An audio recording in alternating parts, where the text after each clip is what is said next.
오늘 우리에게 주신 하나님의 말씀은 고린도전서 8장 1절에서 13절입니다. 고린도전서 8장 1절에서 13절, 제가 한 절, 여러분이 한 절 함께 교독하고 마지막 절 함께 읽도록 하겠습니다.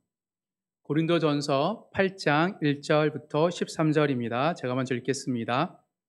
우상의 제물에 대하여는 우리가 다 지식이 있는 줄을 아나 지식은 교만하게 하며 사랑은 덕을 세우나니 만일 누구든지 무엇을 하는 줄로 또 누구든지 하나님을 사랑하면 그 사람은 하나님도 알아주시느니라.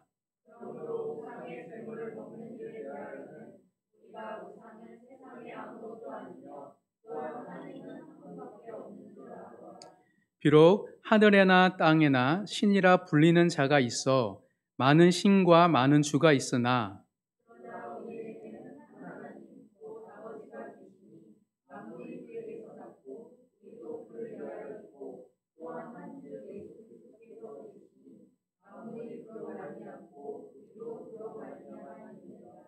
그러나 이 지식은 모든 사람에게 있는 것은 아니므로 어떤 이들은 지금까지 우상에 대한 습관이 있어 우상의 제물로 알고 먹는 고로 그들의 양심이 약하여지고 더러워지느니라.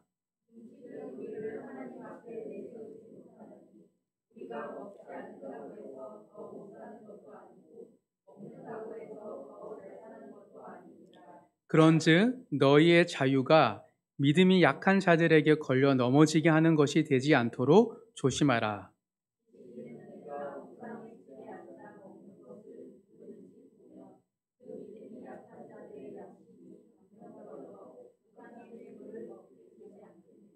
그러면 내 지식으로 그 믿음이 약한 자가 멸망하나니 그는 그리스도께서 위하여 죽으신 형제라.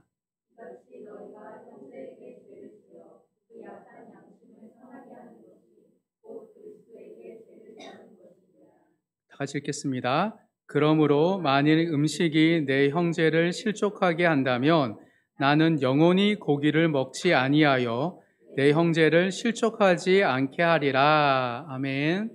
오늘은 고린도 전서 8장 1절에서 13절 말씀을 통하여서 사랑은 덕을 세우나니 라는 제목의 말씀을 함께 은혜를 나눌 때 정말 하나님 나라의 선한 청지기로 귀하게 쓰임받는 우리 모든 성도님이 되시기를 간절히 소망합니다.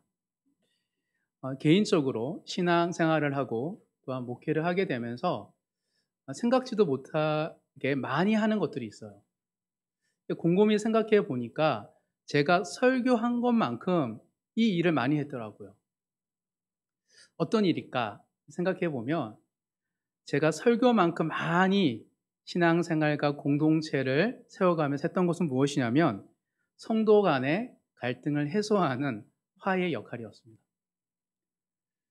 정말 목회를 함에 있어서 교회를 세움에 있어서 설교를 하고 전도를 하는 것만큼 성도들 간의 갈등을 해소하고 화해하는 것이 중요하기 때문입니다. 실제로 사도행전을 보면 초대교회도 성도 간의 갈등을 잘 해결해서 급성장한 것을 보여주고 있습니다. 사도행전 6장에 보면 초대교회에 구제사역이 있어요. 그런데 헬라파 유대인 가부들도 있었고 히브리파 유대인 가부들이 있었던 것 같아요. 그런데 그들에게 똑같이 구제가 사역이 가야 되는데 헬라 지역에서 옮겨온 유대인 가부들에게는 그 구제에 대한 혜택이 없어서 그 가부들이 화를 냈어요. 원망이 가득한 거예요. 그래서 그 문제를 보고 사도들은 우리가 말씀과 기도에 전념하기도 바쁜데 구제 사역까지 관여하기 너무 힘들다라고 해서 7명의 집사를 세웁니다. 근데 그 7명의 집사 이름이 대다수가 헬라파 유대인 출신들이었어요. 그래서 헬라파 유대인들을 7 집사로 세우고 나서 그런 어떤 구제의 문제라든가 갈등이 해소됩니다. 그리고 그 이후에 그 집사들을 통하여서 복음이 사마리아 땅끝까지 더 확산되고 엄청난 부흥이 일어난 것이 초대교회의 모습이기 때문입니다. 이처럼 공동체가 자연적으로 성장하고 은혜가 더하면 그 성도들의 갈등과 다툼이 많아지는 것은 당연한 것입니다. 그래서 그 갈등이 있냐 없냐가 중요한 것이 아니라 그 갈등을 어떻게 해결하고 화해하는가가 공동체의 영적 체질을 변화시킬 수 있는 기점이기 때문입니다. 그래서 그 갈등을 잘 해소하면 할수록 공동체는 더 성장하고 성숙하고 믿음이 자라기 마련이기 때문입니다. 그래서 저는 목회를 하면서 생기는 여러 가지 이슈들을 부담스럽거나 힘들어하지 않고, 힘들지 않아요 사실은. 근데 감사히 여기면서 또 하나님께서 우리 공동체 체질을 변화시켜 주시고 더 큰 은혜를 주시려고 먼저 우리를 정결케 하시는구나 라는 마음 가지고 긍정적인 신호로 받아들이려고 굉장히 노력을 했습니다. 그리고 그 갈등들을 성경적으로 제가 풀어내려고 굉장히 부단히 노력을 했어요. 정말 이 일을 통하여서 저뿐만 아니라 그 갈등을 겪고 있는 형제 자매들, 또 그 공동체가 얼마나 믿음이 자라고 건강해지는 것들을 제가 보았습니다. 잘 모르다가 이게 갈등이 생기고 그 문제가 지나가면 전혀 생각지도 못했던 믿음의 사람들이 쑥쑥 세워지는 것들을 제가 보았기 때문입니다. 그래서 이 과정을 통하여서 문제를 해결하는 능력이 목회의 큰 은사이구나라는 것들을 느꼈고, 저의 탁월함과 특별함을 그 문제 해결 능력으로 생각을 했던 것입니다. 그럼에도 불구하고 나름 제가 갈등을 잘 해소하고 또 그런 것들에 적극적으로 화해의 제시를 함에도 불구하고 저 또한도 힘들고 어렵고 난처하고 난해한 일들이 있어요. 어떤 것들이냐면, 분명히 갈등이 일어났는데 갈등이 일어나면 대다수가 선후 관계도 있고요. 조금 누가 잘못했고 잘못하지 못했다는 얘기들 좀 할 수 있거든요. 근데 제가 들어가서 양측의 입장을 좀 듣는데 어떨 때가 난감하냐면 서로가 큰 오해가 없던 거예요. 그러니까 누가 잘못된 행동을 해서 오해를 사서 생긴 문제가 아니고 처음부터 서로 싫어했어요. 그걸 알게 된 거예요. 차근차근 그 한 사람 한 사람 얘기를 듣다 보니 서로가 잘 안 맞다가 그냥 긍정적이지 않았던 거예요. 그런데 각 사람의 단점이 어떤 계기에 부각이 되면서 그래 저래서 난 저 사람이 싫었던 거야 라고 각 사람이 상대방의 단점과 그로 인한 상처를 이야기할 때 제가 어떤 말을 하기 어렵더라고요. 왜냐하면 당사자의 마음도 이해가 되고 상대방의 마음도 이해되기 때문에. 그래서 저는 그럴 때는 막 하이하려고 하지 않고 그냥 듣다 보면 좀 마음이 안타깝잖아요. 상대방을 대신해 내가 사과할게 라고 이쪽에도 사과하고 제가 이쪽에도 사과하는 경우가 있습니다. 특히 공동체에서 소그룹에서 그러니까 리더와 조원 간에 이런 일들이 있어요.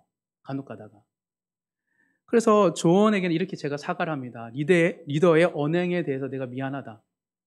폭력적으로 얘기하고 평가하고 그리고 그냥 문자 하나 보내고 아무렇지 행동을 취하지 않은 것들에 내가 사과한다. 또 리더에게는 제가 얘기합니다.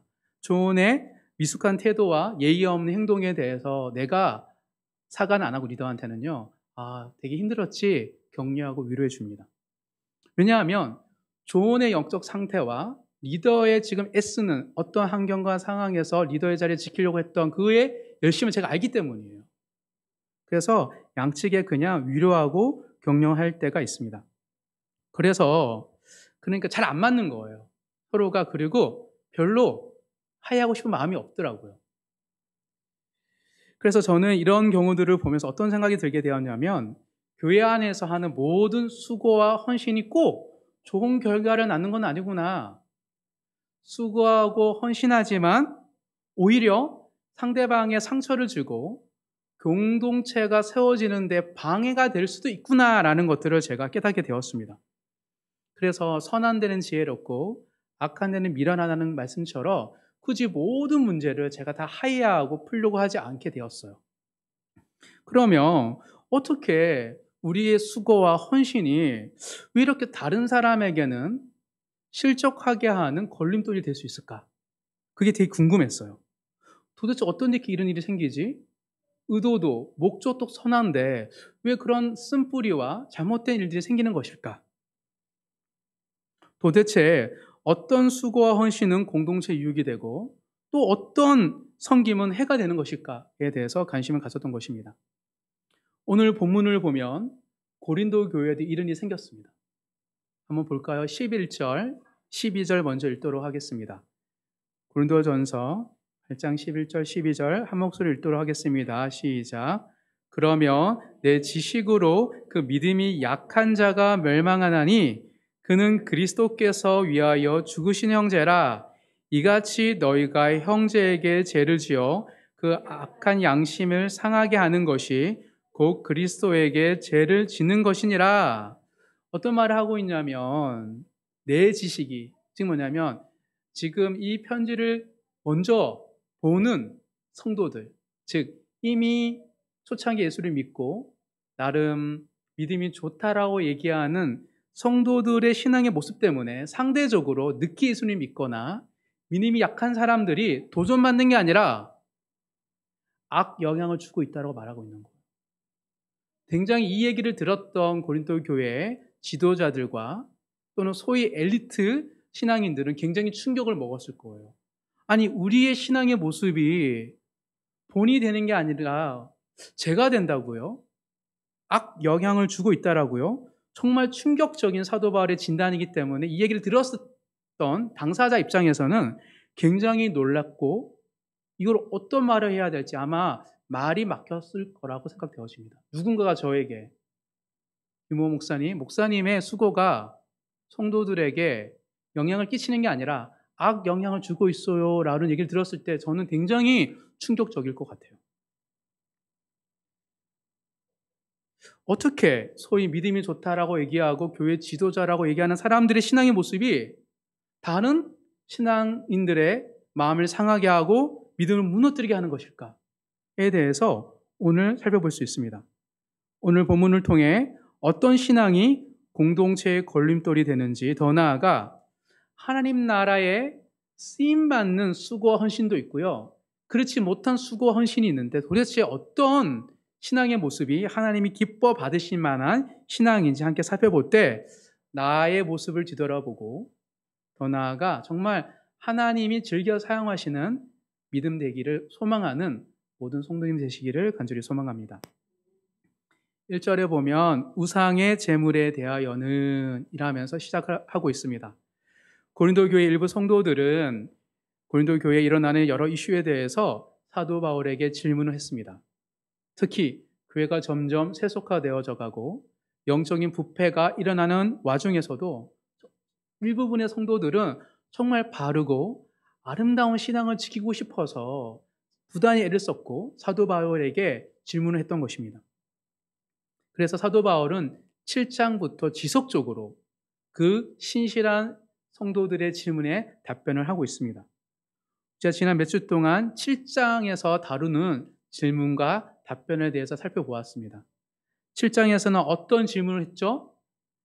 여러 질문들을 모아서 고린도 교회 성도들의 질문이 나의 욕망을 억제하거나 그리고 그것과 신앙의 연관성에 대해서 질문을 했습니다. 내가 바르고 아름답게 신앙생활을 하기 위해서는 좀 더 세상에 세속화되니까 내 욕망을 금욕하는 게 좋지 않을까요?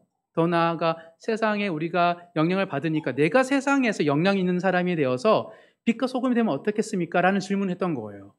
거기에 대해서 사도 바울이 이렇게 답변하죠. 인위적인, 내적인, 외적인 변화로 신앙의 성장을 도모하지 말라.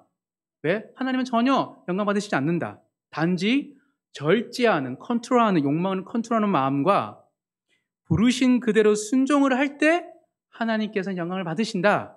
그러니 너무 많이 생각하지 말고 흐트러짐이 없이 그 하나라도 하나님께 집중하고 섬겨라 라고 사도 바울은 그들의 질문에 대해서 답변을 했습니다. 그리고 오늘은 우상 제물과 관련한 그들의 질문에 대해서 답변을 하기 시작합니다. 그래서 오늘 본문을 살펴보면 하나님 나라가 세워지는데 쓰임받는 믿음이 무엇인지를 살펴볼 수 있습니다. 그래서 하나님이 즐겨 사용하시고 교회가 세워지는데 귀한 믿음이 될 수 있는 신앙의 세 가지 특징에 대해서 함께 살펴보도록 하겠습니다. 하나님 나라에 교회가 세워지는 데 있어서 쓰임받는 믿음은 첫 번째 어떤 특징이 있냐면 지식과 사랑의 특성을 분별하는 신앙입니다. 즉 무슨 말이냐면 내가 하는 수고가 지식의 측면에서는 어떤 모습일까? 사랑의 측면에서 어떤 모습일까를 생각하고 분별할 수 있는 그런 믿음이 하나님이 즐겨 사용하신다는 거예요. 왜냐하면 지식은 성격상 지식을 자랑합니다. 내가 하나님을 알고 있는 것, 하나님의 경험한 것들을 이야기하지 않아요. 그러니 지식은 기본적으로 자기 스스로를 높이게 돼요. 반대로 사랑은 타인을 높입니다. 지식의 성격은 지식을 알고 있는 사람을 높이고요.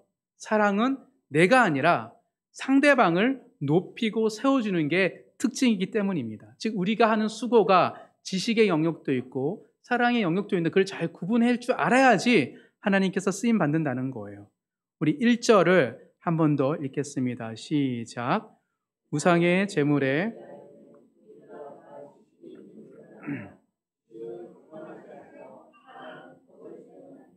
우리가 신실하게 신앙생활을 하게 되면 많이 경험하고 알게 되는 신앙의 지식이 있습니다. 하나님에 대해서 알고 교회에 대해서 알고 사람의 내면에 대해서도 알고 세상에 대해서도 알게 되죠.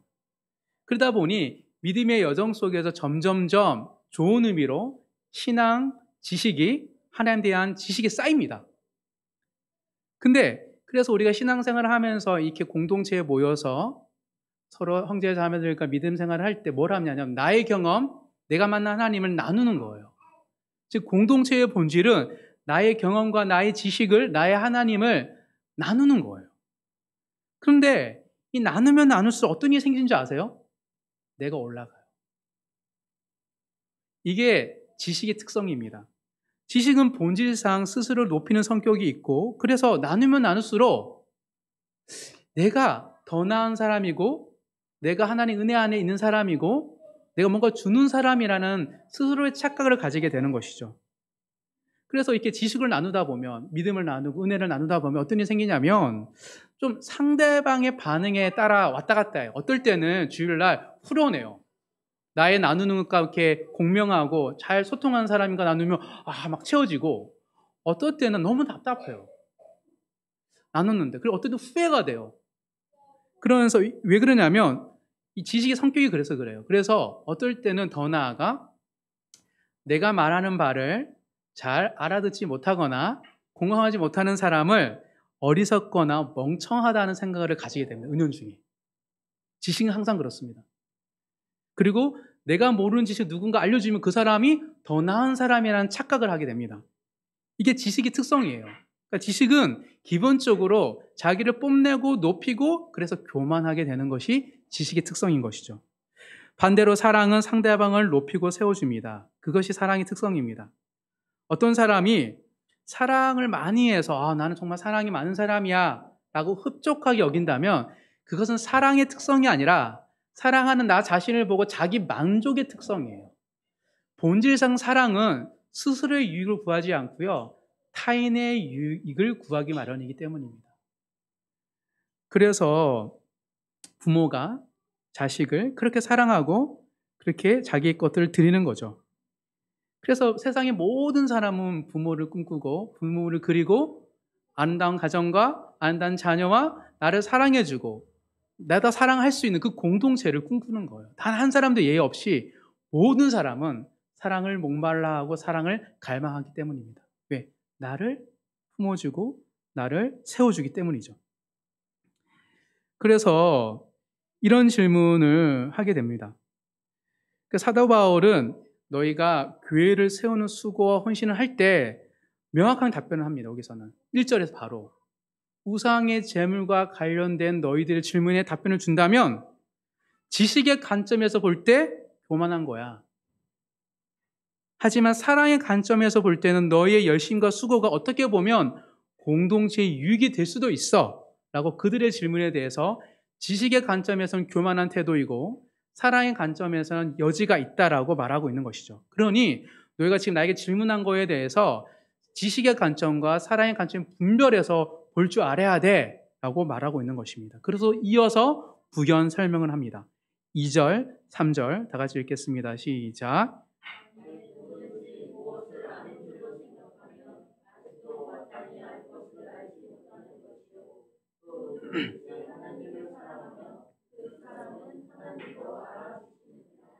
즉 하나님의 나라를 세우는 믿음은 지식을, 내가 경험한 삶을, 성경적 지식을 전수하는 데 중점이 있지 않다는 거예요. 즉 뭐냐면 우리가 어떤 수고와 헌신을 하는데 그것이 뭔가를 주려고 하는 거라면 지식을, 그러면 하나님 나라의 관점에서는 그렇게 즐겨 사용받을 수 없다라는 것이죠. 하나님 나라는 지식이 아니라 사랑의 방점이 있기 때문이라고 말하고 있습니다. 왜냐하면 하나님 나라는 사람의 말과 지혜로 세워지는 것이 아니라 하나님의 능력과 하나님의 사랑으로 세워지기 때문입니다. 그래서 내가 하는 그 수고와 열심이 지식을 주는 건지 사랑을 하는 것인지에 대해서 분별할 줄 알아야 된다라고 말하고 있는 것이죠. 즉 사랑의 특성을 상실한 그 어떤 수고와 헌신은 하나님 나라에 전혀 쓸모없습니다. 더 나아가 악 영향을 주고 수 있다고 사도 바울은 얘기하는 것이죠. 정말 그렇습니다. 정말 나름 신앙생활을 하다 보면 저도 굉장히 열심히 하고 수고할 때가 있어요. 되게 만족스러울 때가. 근데 이상하게 다 열심히 사역하고 집에 들어왔는데 마음이 편치 않을 때가 있어요. 답답하고 자꾸 누군가를 비난하고 싶고 판단하고 싶고, 때로는 내가 제자훈련이나 양육을 하고 났는데 이제 생각이 들잖아요. 그때는 열정으로 했던 것처럼 느껴졌는데 끝나고 나면 내가 막 이렇게 한심스럽고, 성도들이 내 뜻대로 안 오니까 내가 막 악에 받쳐서 했던 것처럼 느껴질 때가 있어요. 그래서 집에 와서 정리가 안 되는 거예요. 때로는 초창기 제가 사역할 때는 끝나고 나 제자반이나 이럴 때 장문의 카톡을 남겼습니다. 제가 미안하니까. 그럼 다들 그러죠. 아니에요 목사님 괜찮아요.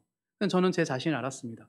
왜 나한테 열심히 사역했고 어떻게 보면 성도들도 좋다고 반응을 하는데 왜 내 마음에는 이렇게 건강하지 않은 것들이 가득할까? 그래서 내 자신의 질문을 던졌습니다. 어떤 질문? 왜 너가 힘드니? 그랬더니 내가 원하는 대로 안 간 거예요. 그래서 또 이런 질문을 던졌어요. 그러면 꼭 너가 원하는 대로 성도와 공동체가 그렇게 변화해야 된다고 생각하는 거야? 라고 질문을 던졌더니 제 안에 어떤 말이 툭 튀어나온지 아세요? 그래야 된대요. 왜? 내가 생각이 가장 올바르기 때문에. 또 내가 생각하고 내가 바라보는 관점이 가장 성정적이기 때문에 그렇게 돼야 된다라고 제 안에 툭 튀어나오더라고요. 그래서 제가 깜짝 놀라면서 한편으로는 그래, 내가 참아야지. 저 사람들도 언젠간 알게 될 거야. 하면서 제가 수습하는 저 자신의 모습을 봤습니다. 그거는 교만한 사람의 특징이에요. 우리가 왜 수고하고 애썼는데 불구하고 화가 나고 올라오냐고 분노를 하고 누군가에 대해 비난하고 싶냐면 내 뜻대로 내 열심대로 내가 원하는 방식대로 오지 않아서 생기는 일들임을 제가 깨달았습니다. 그때 내가 굉장히 교만하구나 라는 것들을 깨닫게 되었던 것이죠.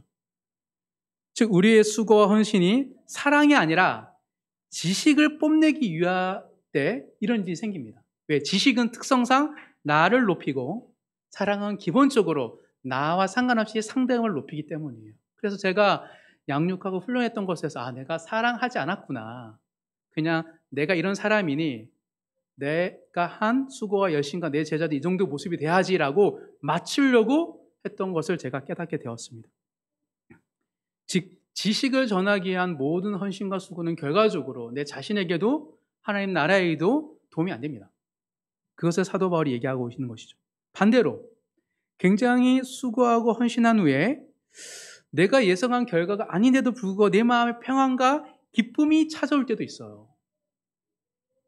왜냐하면 정말 내가 그 순간 기쁨과 즐거움과 감사함으로 섬겼고 또한 서로 섬기고 주고받을 때 정말 서로가 사랑을 주고받았던 그걸로 이미 채워졌기 때문이에요. 그래서 어떨 때는 정말 내가 못했고 내가 아쉽지만 그럼에도 불구하고 서로의 사랑과 하나의 은혜 앞에서 제 마음이 평안하고 기쁨이 가득한 경우도 있습니다. 그것은 정말 사랑으로 수고하고 헌신했기 때문임을 제가 알게 되었던 것이죠. 즉 경험과 지식이 아닌 사랑으로 우리가 하나님 앞에 믿음을 드릴 때 하나님이 즐겨 받으시고 귀하게 사용하실 줄 믿습니다. 왜 우리가 하나님 나라를 경험하지 못하고 하나님 나라에 동참하지 못한다면 그것은 우리가 사랑으로 하나님 앞에 우리의 삶과 시간을 온전히 드리지 못했던 것이라고 오늘 이야기하고 있습니다. 항상 나의 신앙을 뒤돌아보면서 지식과 사랑의 관점에서 잘 분별해서 바라봄으로 정말 하나님이 즐겨 사용하시는 하나님의 자녀가 되는 모든 성도님 되시기를 간절히 소망합니다. 이어서 오늘 본문에서 발견되는 하나님 나라에 쓰임받는 믿음의 두 번째 특징은 지식의 특성이 있습니다. 지식의 특성인 일반화의 오류에 빠지지 않는 신앙을 하나님이 즐겨 사용하십니다. 어떤 거냐면 지식은 교만한다 그랬잖아요. 그래서 지식은 자기가 알고 있는 것을 가지고 모든 사람에게 적용하려고 하는 일반화를 하려는 경향이 있어요. 마치 선무당이 사람 잡는다라는 옛말처럼 내가 하나님 한번 경험하고 내가 하나님 체험한 걸 가지고 어느 누구에게도 적용하려고 하는 그 일반화 시키려는 그런 욕심이 생기는 것이죠. 왜냐하면 지식의 성격이 그래요. 지식은 크든 작든 이제 예수님 믿은 사람이든 오랫동안 예수님 믿은 사람이든 상관없이 어떤 하나님의 영적 체험을 하고 뭐가 알게 되잖아요. 과신합니다. 자기가 경험한 체험한 것을.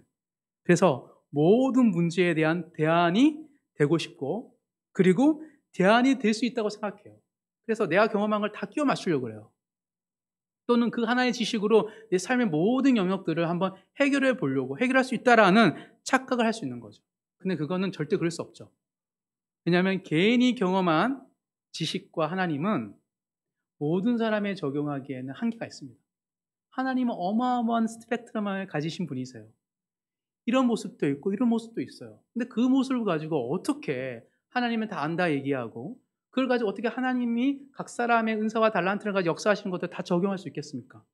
근데 지식은 이상하게 일반화하려고 하는 그 성향이 있는 것이죠.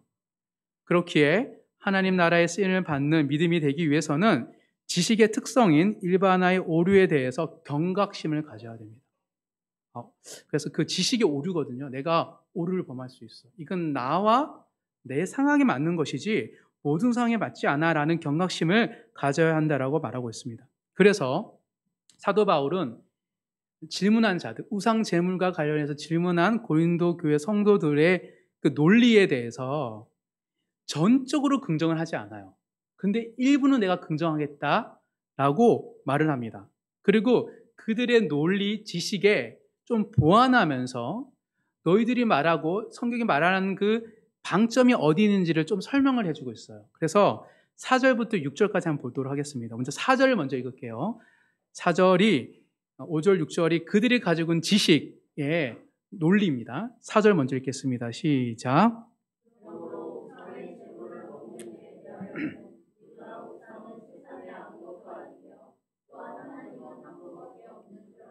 즉 우리라는 표현을 통하여서 너희가 이렇게 생각하는 것처럼 나도 그렇게 생각해. 맞아.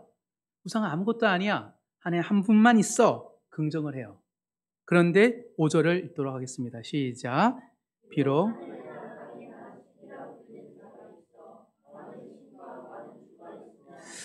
이거를 보완하고 있어요. 너희가 설마 이거는 생각했는데 이거 알고 있지? 우상이 아무것도 아니라고 해서 우상이 없는 거 아니야? 우상은 많은 신이 있고 많은 주가 있다고 성경이 말하고 있어. 귀신이 있고 사단이 있어. 그건 알고 있어야 돼. 라고 보완을 하고 있어요. 그들의 논리에 대해서. 그러고 나서 6절 읽겠습니다. 시작. 하나님 곧 아버지가 계시니 만물이 그에게서 났고 우리도 그를 위하여 있고 또한 한 주 예수 그리스도께서 계시니 만물이 그로 말미암고 우리도 그로 말미암아 있느니라. 즉 맞아, 정말 하나님과 예수님 때문에 우리가 그 어떤 것도 영향을 받지 않는 거야. 근데 우상이 없는 게 아니라 하나님이 만물의 창조주이기 때문에 우상이 영향이 없는 것이지 우상을 무시해서는 안 돼 라고 얘기하는 것이죠. 즉 사도 바울은 그들이 가지고 있는 논리는 다 부정을 하지 맞거든요. 근데 그 안에 좀 단서가 더 달고 또 방점이 우상이 영향이 없는 게 아니라 하나님이 크시다는 것이 방점이잖아, 맞지라고 확인을 시켜주고 있는 것이에요. 왜 이런 얘기를 하냐면 사실은 오늘 8장에서는 다루지 않지 10장에서 다루거든요. 10장에서 명확하게 얘기합니다. 10장을 읽어볼게요. 고린도전서 10장 19절에서 20절입니다. 우상과 우상의 제물에 대해서 사도 바울의 생각이 명확합니다. 고린도전서 10장 19절 20절 다 같이 읽겠습니다. 시작. 그런즉 내가 무엇을 말하느냐? 우상의 제물은 무엇이며 우상은 무엇이냐? 무릇 이방인이 제사하는 것은 귀신에게 하는 것이요 하나님께 제사하는 것이 아니니 나는 너희가 귀신과 교제하는 자가 되기를 원하지 아니하노라. 너희들 잊지 마. 여전히 예수님 믿고 예수님의 만왕의 왕이시고 유일한 신이지만 하나님이시지만 우상 신전에 곳곳에 영적인 세력들이 있다는 것을 관가해서는 안 돼. 왜요? 도대체 어떤 질문을 했기 때문에 사도 바울이 이렇게 지식을 일부 긍정하고 보완해 주면서 더 강조하고 있는 것일까요? 도대체 우상의 제물과 관련해서 그들은 어떤 질문을 했던 것이죠? 그는 10절에 나옵니다. 오늘 본문 8장 10절입니다. 8장 10절에 보면 어떤 질문을 했는지 유추할 수 있습니다. 다 같이 10절 읽겠습니다. 시작. 지식 있는 내가 우상의 집에 앉아 먹는 것을 누구는지 보면 그 믿음이 약한 자들의 양심이 담력을 얻어 우상의 제물을 먹게 되지 않겠느냐. 고린도교 성도들의 일부분이 이렇게 질문한 거예요. 참 믿음이 있다면 우상의 집에서 신전에서 제물로 드렸던 음식을 그 자리에서 먹을 수 있다. 그게 믿음이지 않습니까? 이제 그 어떤 것도 나에게 영향을 주지 않으니까 나는 당당하게 우상의 신전에서 제물을 먹겠습니다. 오히려 여전히 우상 신전의 제물을 먹는 것에 연연한다면 그 믿음이 없는 거죠. 담대한 믿음의 사람이라 먹어줘야 됩니다. 그렇지 않습니까? 라고 질문한 거예요. 사실 이거 궤변이에요. 오늘날 표현으로 이런 거예요. 제사를 드리는 집안이 있어요. 근데 제사를 드렸던 음식을 당당히 먹는 것이 성도의 특권이고 오히려 안 믿는 우리 가족들에게 나는 연연하지 않습니다. 내가 만난 하나님은 뛰어넘는 분이시라는 걸 보여주기 위해서 먹어야 되죠. 더 나아가 술자리에서 함께 술과 담배를 할 때 먹어줘야죠. 술을 먹고 담배를 먹음을 통해 음식이 더 이상 나에 영향을 끼치지 않는 거야 라고 보여줘야 되는 거 아닙니까? 왜 우리가 음식을 피하고 술을 피하고 담배를 피하고 우상의 제물을 피하는 것입니까? 그것은 믿음이 없는 거예요. 그러니 자꾸 교회가 세속화되는 데에서 영향이 없는 겁니다 라고 이야기하고 있는 거예요. 놀라운 궤변을 그들이 질문했습니다. 그러니 사도 바울이 너희의 그런 신앙의 모습 때문에 믿음이 약한 사람이 떠난다. 믿음이 파괴된다 라고 얘기하고 있는 거예요. 자신의 짧은 지식을 과도하게 지금 어떻게 하고 있습니까? 일반화시키고 있어요. 어떤 특정 믿음이 강한 사람, 특별한 은혜를 받는 사람에게는 그럴 수 있어요. 그런데 그것을 모든 사람에게 일반화시켜서는 안 된다라고 사도 바울이 이야기하고 있는 것이죠. 그러니 하나님 찐을 만난 사람이 있어. 그거를 막 일반화시키려고 하는 충동을 가지고 있어요. 7절 오늘 본문입니다. 7절 다 같이 읽겠습니다. 그래서 사도 바울이 이렇게 답변합니다. 시작. 그러나 이 지식은 모든 사람에게 있는 것이 아니므로 어떤 이들은 지금까지 우상에 대한 습관이 있어 우상의 제물로 알고 먹는 고로 그들의 양심이 약하여지고 더러워지니라. 이게 무슨 말을 하고 싶냐면 이게 믿음이 좋은 사람이 알고 있는 지식이 있고 믿음이 약한 사람은 아직 몰랐다는 얘기가 아니에요. 그것은 보편적인 지식이 아니라는 거예요. 일반화시키면 안 된다는 거예요. 예수를 믿는 사람이 모두가 먹는 거 음식과 자유할 수 있다는 게 아니라는 거예요. 왜 그런지 내가 설명하겠다. 너희들이 말하는 너희가 알고 있던 지식이 보편적인 지식이라는 것은 착각이다. 그냥 그건 뚜렷한 한계가 있는 것이다. 그건 특정 성도에만 적용되는 은사이다 라고 얘기하는 것이죠. 왜 그렇습니까? 하나님 앞에서 우상은 아무런 존재는 아니지만 악한 세상에서 여전히 영적 세력은 강한 힘을 가지고 있기 때문인 것이죠. 즉 악한 영적 존재에 대해서 너무 무시하는 것은 사실 성경이 말하는 가르침이 아니라 사단이 원하는 것이다. 그래서 C.S. 루이스는 말합니다. 스크루테이프 편지를 통하여서 사단의 두 가지 전략. 사단은 자신을 과하게 드러내서 우리를 두렵게 하거나 사단은 자기가 없는 것처럼 자기를 무시하며 살아가도록 만든다라고. 그 사단의 술술 넘어간 행동이기 때문에 너희는 떳떳하겠지만 사실 믿음이 약한 사람, 그런 은사가 없는 사람은 픽픽 쓰러져 가고 다시 옛날의 모습 돌아가고 있지 않냐? 라고 정신 차리라고 말하고 있는 것이죠. 여전히 우산의 신전과 예전과 그 재물은 영적이에요. 그 모든 행위에 악한 영과 귀신이 있고 사단이 있다라는 것을 잊지 말라고 말하고 있는 것입니다. 마치 이것은 유교적인 집안에서 핍박을 받으면서 내가 교회에 나와서 제사를 드리고 안 드리고 따라서 진짜 내 청년일 때 우리 선배 형은 아파트 10층에서 형이 벽돌을 집어 던지고 실제로 우리 교회에서 예배 드리는데 형이 칼을 들고 대예배 드리는데 큰 교회에서 문나무리 교회에서 이름 부르면 너 나오라고 칼 들어가지고 막 그걸 막았어요. 그런 핍박 속에서 복음을 지키려고 다른 노력해서 은혜 가운데 딱 믿게 됐는데 갑자기 한 분이 간증하면서 제사 드리는 건 괜찮은데요? 뭐 어때요? 먹어도 되죠? 라고 해서 그분의 마음은 어떨까요? 술과 담배에 대해서 아무런 유혹이 없는 사람이 와서 술, 담배 괜찮죠? 술 취하지 말라 그랬잖아요. 옛날에 목사들 다 담배 피웠어요. 적당히 그렇게 얘기한다면 술과 담배 유혹 속에서 끊어내기 위해서 엄청 노력했던 성도는 그것을 어떻게 느끼게 될까요? 식탐에 대해서 그렇게 그런 영향이 없는 사람이 예수 믿는 사람에게 식탐이 많아요. 믿음이 없는 거 아니에요? 라고 한다면 그걸 듣는 사람은 어떨까요? 사실 이건 보편적인 지식이 아닙니다. 특별하게 어떠한 사람들에게 적용되는 것들을 지금 일반화시키기 때문에 많은 사람이 걸려 넘어지고 있다라고 말하고 있는 것이죠. 이건 정말 오히려 지식이 좋고 하나님 아는 지식이 얕아서 생기는 어리석인 발상이라고 사도 바울은 논리적으로 이야기하고 있는 것이죠. 일반화시키지 마라. 너의 지식이 빈약하다. 진짜 선무하게 살아남는 것처럼 너의 믿음의 사람들을 잡고 있다. 떠나게 하고 있다라고 말하고 있는 것입니다. 그래서 사도 바울은 조금 더 성경적인 지식을 덧붙여서 이야기하고 있습니다. 8절입니다. 8절 다 같이 읽겠습니다. 시작.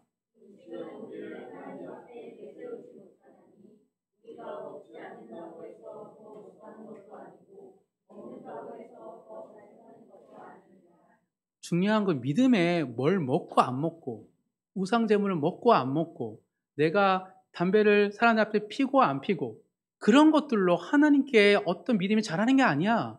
그는 음식을 먹고 마시는 것이 절대 나에게 하나님 앞에서 영향을 끼치지 않아. 근데 왜 음식에 대해 연연을 해? 오히려 너희의 그 얘기가 음식에 매여 있는 거야 라고 이야기하고 있는 것입니다.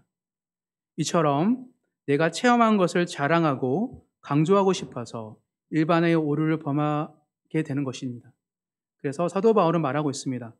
정말 너희가 그런 일반화시키려는 오류를 범하지 말 뿐만 아니라 또한 여러 신앙 성도들의 경험과 체험을 지나치게 맹목적으로 따라서도 안 된다고 얘기하는 거예요. 정말 저도 어렸을 때 이런 얘기 많이 들었어요. 간증하시는 분들 부흥할 때 하나님 특별히 은혜를 받고 방언을 하고 그 방언을 받는 게 모든 사람의 믿음의 증거다. 그러니까 은사가 아니라 증거이기 때문에 방언을 받아야 된다. 그래서 저희들 어린아이일 때부터 이렇게 혜림이 좀 더 컸을 때인데 1, 2, 3을 수없이 외치게 하고 가나다를 하면서 혀를 꼬게 했어요. 왜냐하면 방언을 하려면 혀가 꼬아야 된다니까. 정말 많이 했습니다. 기도를 많이 하긴 했어요. 근데 그것은 은사를 보편적인 지식으로 하나님의 믿음의 증거로 오해한 사람들의 이야기에 휘둘렸던 것이죠. 더 나아가 어떠한 분이 와서 하나님께 기도하고 간구하고 내가 방언을 했더니 고시 공부나 수능을 볼 때 통째로 다 외웠대요. 사진처럼. 그래서 저도 몇 장 찢어서 교과서를 먹으면서 기도했던 기억이 있습니다. 또 그리고 10에 2조를 드렸더니 2배를 주셨다고 간증을 듣고 모든 성도들에게 2조를 드리라고 나름 해봤는데 안 되거든요. 그렇게 한 사람의 특수한 상황의 경험을 보편적으로 일반화시키려고 하는 것들에 현혹되지 마시고 그렇게 행동하지 말라라고, 그래야지 하나님 나라에 쓰임받는다라고 지금 말하고 있는 것입니다. 하나님 나라를 세우는 데 도움이 되는 믿음은 일반화의 오류에 빠지지 않는 믿음입니다.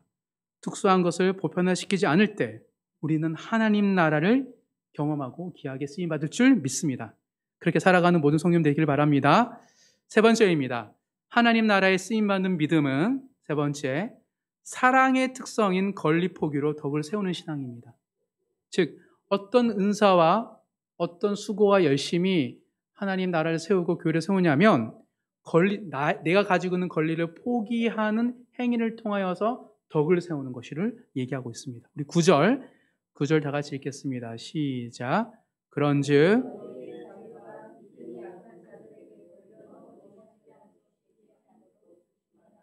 우리의 신앙이 다른 성도들에게 실족하게 하는 걸림돌이 되지 않도록 조심하라는 거예요. 그러니까 수고와 열심이라면 너희가 헌신한다 마음껏 하는 게 아니라 어떤 수고와 헌신을 하기 전에 나의 이 행동이 다른 누군가에게 실족하지 하는 걸림돌이 되지 않을까 조심하라는 거예요.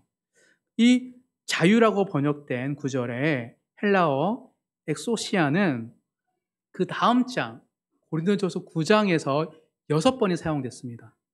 근데 이 엑소시아로 사용된 9장에서 이 단어는 모두 어떻게 번역됐냐면 자유로 번역된 게 아니고요. 권리로 번역됐습니다. 사실 엑소시아의 의미는 권리입니다. 근데 오늘 본문에서는 자유로 얘기했어요. 즉, 우리가 먹고 마실 권리가 없겠느냐? 엑소시아는 자유를 누릴 권리입니다. 내가 마음껏 수고하고 헌신할 권리가 있고 자유가 있어요. 근데 그거를 성도들이, 형제들이 실족한다면 안 하는 선택을 하는 것이 사랑이래요. 그런 믿음으로 교회가 세워진다라고 사도 바울은 이야기하고 있는 것이죠. 복음 안에 참된 자유를 누릴 권리가 있음을 알고 있습니다. 알고 있다고 사도 바울이 얘기하고 있습니다. 근데 왜 너희는 조심하지 않느냐? 왜 너희 모든 자유와 권리와 떳떳함이 많은 사람을 실족하게 하고 걸림이 되게 하느냐? 라는 얘기를 하고 있는 거죠. 만약에 내 같으라면 어떻게 할 거라면 차라리 나는 권리를 포기할 거야 라고 13절에 얘기하고 있습니다. 13절 마지막 13절 읽겠습니다. 시작. 그러므로 만일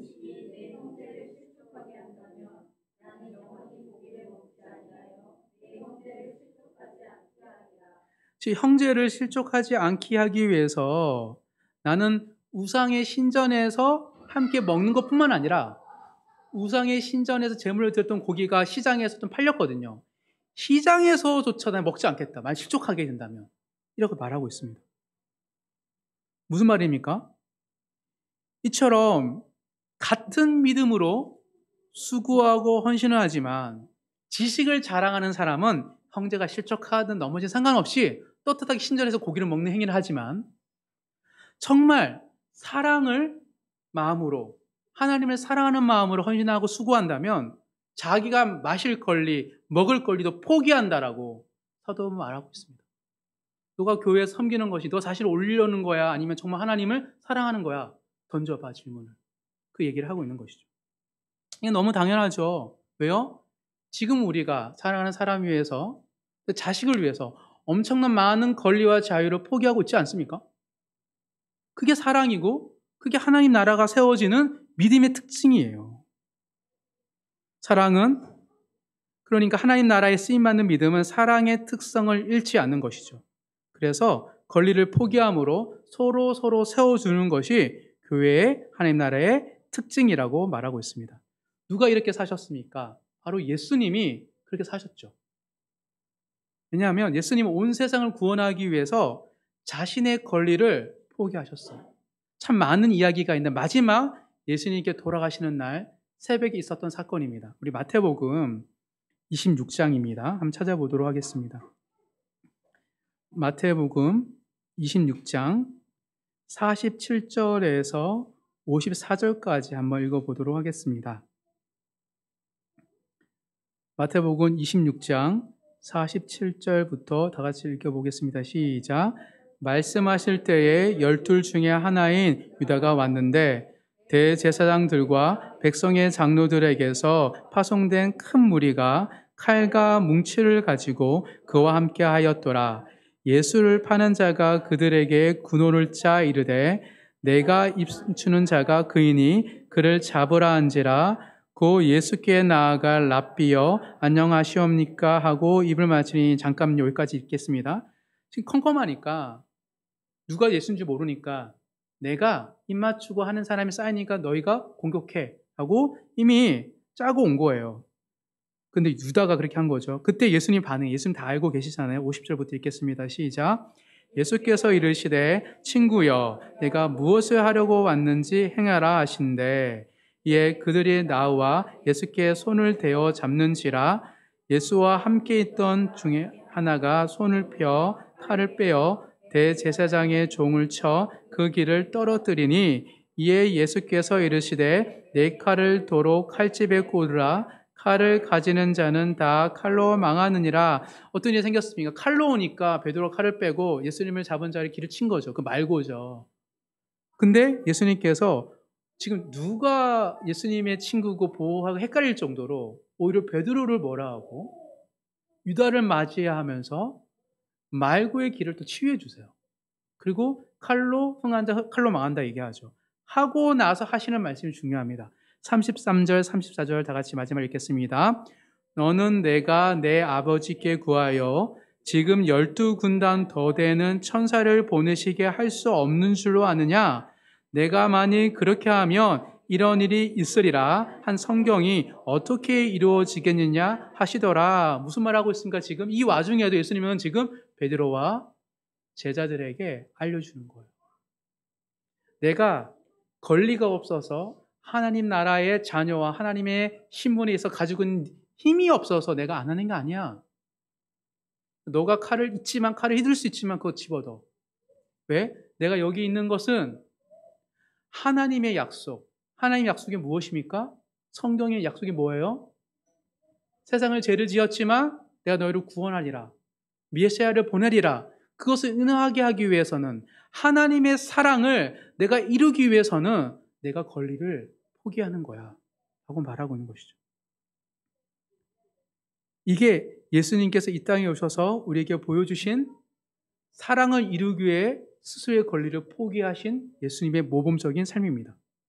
즉 우리의 믿음도 또 우리의 교회 공동체도 주님의 헌신과 예수님의 헌신과 수고로 세워진 거예요. 즉 우리가 교회를 이렇게 찾고 함께하지 우리의 수고 헌신도 있지만 엄밀히 말하면 하나님이 예수님을 통하여 세우신 교회에 우리가 동참하는 거예요. 그래서 모든 교회는 예수 그리스도의 사랑과 예수 그리스도의 수고와 예수 그리스도의 헌신으로 가득한 겁니다. 즉 우리가 할 일은 이 세상의 상황 환경에 맞는 것들 이루는 것이 아니라 정말 주님이 세우신 그 덕을 쫓아 닮아가기만 하면 되는 거예요. 그러니 우리가 교회를 세우고 내 믿음을 자랑하는 데 있어서 왜 나에게는 지식이 적은 지식을 높여볼까? 왜 우리 교회는 안 올까? 뭔가 탁월함이 없는 걸까? 더 나아가 왜 나에게는 사랑이 없지? 사랑이 있어서 헌신하고 수고하면 좋은데 라는 거에서 좌절할 필요가 없다는 거예요. 우리의 지식과 우리의 사랑으로 교회가 세워지는 것이 아니라 이미 2000년 전에 온 세상을 위하여 죽으신 예수 그리스도의 수고와 헌신이 2000년 동안 교회가 끊임없이 세워지게 된 이유임을 기억하라고 말하고 있는 것이죠. 즉 우리가 해야 할 일은 뭐냐면 예수님이 세우신 그 수고와 헌신을 바라보고 나의 삶을 온전히 드리고 주님을 닮으면서 따라가는 삶밖에 없다라고 말하고 있는 것이죠. 그래서 마지막에 골로새서에 보면 이런 말을 하는 겁니다. 사도 바울이 마지막 골로새서 3장 23절 24절을 읽고 마무리하겠습니다. 골로새서 3장 23절 24절에서 사도 바울이 이렇게 얘기합니다. 다 같이 읽겠습니다. 시작. 무슨 일을 하든지 마음을 다하여 주께 하듯 하고 사람에게 하듯 하지 말라. 이는 기업의 상을 주께 받은 줄 아나니 너희는 주 그리스도를 섬기느니라. 지극히 작은 자가 주님이지만 진짜 그 사람이 주님이 아니죠. 그 사람은 여기 교회에 오게 하신 그 하나님 집에 있기 때문에 그 사람이 하나님의 자녀이고 하나님의 집에 온 사람이기 때문에 주께 하듯 하라는 것입니다. 말씀을 정리하겠습니다. 우리가 때때로 수많은 수고와 헌신을 하지만 내 지식을 자랑하고 어떤 지식을 일반화시키려는 오류 앞에서 나도 동참할 수 있습니다. 하지만 일반의 오류에 빠지지 않고 정말 형제 자매를 위해서 나의 권리와 자유를 기꺼이 포기하는 그 신앙을 통하여 하나님 나라가 세워진다고 말하고 있습니다. 주님이 우리를 위하여 수고하고 헌신하신 그 십자가의 사랑을 기억하며 여전히 우리 교회도, 우리의 믿음도, 우리의 가정도, 우리의 일터도 주님의 수고와 헌신으로 가득한 그곳임을 고백하며 살아가는 모든 성도님이 되셔서 어느 곳에서나 하나님 나라를 경험하는 믿음의 선한 청지가 되기를 모든 성도님 되시기를 주님 이름으로 축복합니다.